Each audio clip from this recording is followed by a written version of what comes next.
मायके का अटूट हिस्सा। खिड़की के पास खड़ी हर्षा सोचती है राखी आने वाली है, पर इस बार ना तो माँ ने फ़ोन करके भैया के आने की बात कही और ना ही मुझे आने को बोला। भला ऐसा कैसे हो सकता है?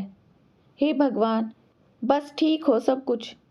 अपनी सास से बोली, माँ जी, मुझे बहुत डर लग रहा है।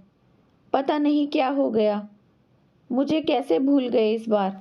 आगे से सासू माँ बोली, कोई बात नहीं बेटा, तुम एक बार खुद जाकर देखाओ। सास की आज्ञा मिलने भर की देर थी, हर्षा अपने पति के साथ मायके आ गई। परंतु इस बार घर के अंदर कदम रखते ही उसे सब कुछ बदला सा महसूस हुआ। पहले जहां उसे देखते ही माँ पिताजी के चेहरे खुशी से खिल उठते थे, इस बार उन पर परेशानी की झलक साफ दिखाई दे रही थी। आगे भाभी उसे देखते ही दौड़ी चली आती थी और प्यार से गले लगा लेती थी, पर इस बार दूर से ही हल्की सी एक मुस्कान दे डाली। भैया भी ज़्यादा खुश नहीं थे।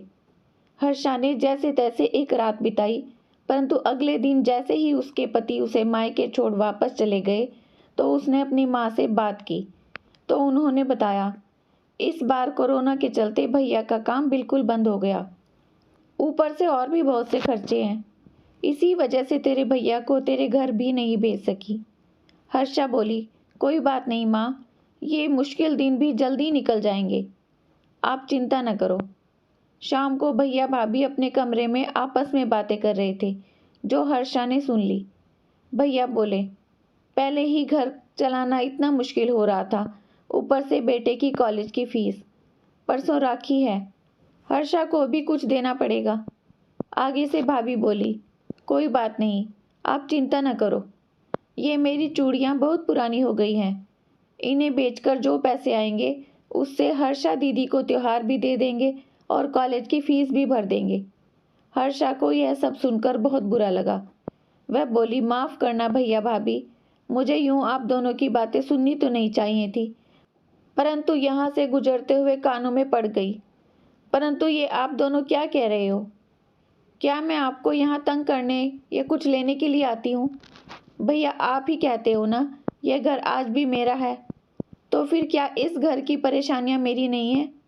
हर्षा रोते हुए अपने कमरे में आ गई।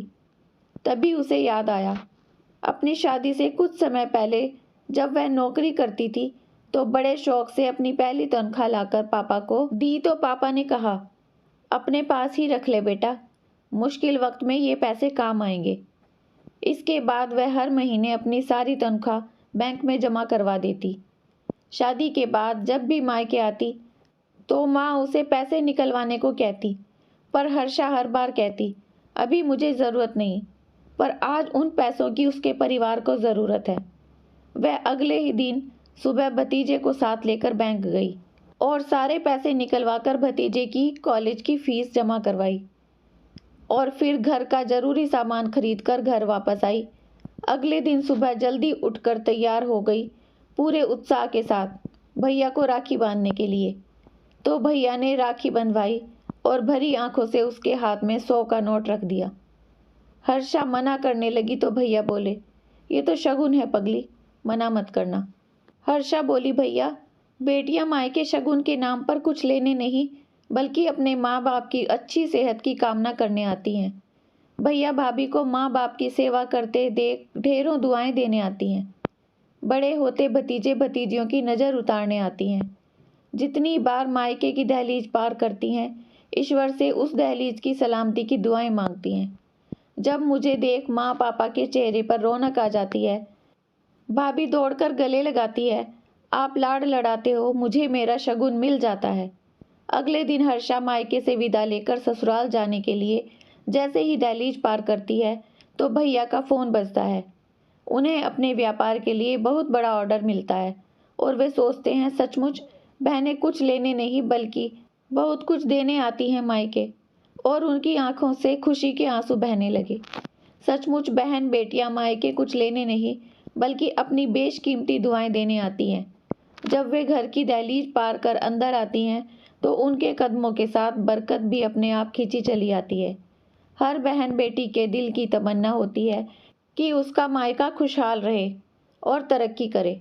मायके की खुशहाली देख उनके अंदर एक अलग ही ताकत भर जाती है, जिससे ससुराल में आने वाली मुश्किलों का डटकर सामना कर पाती हैं। यह लेख सभी बहन बेटियों को समर्पित है और साथ ही एक एहसास दिलाने की कोशिश है कि वे मायके का एक अटूट हिस्सा हैं। जब मन करे आ सकती हैं।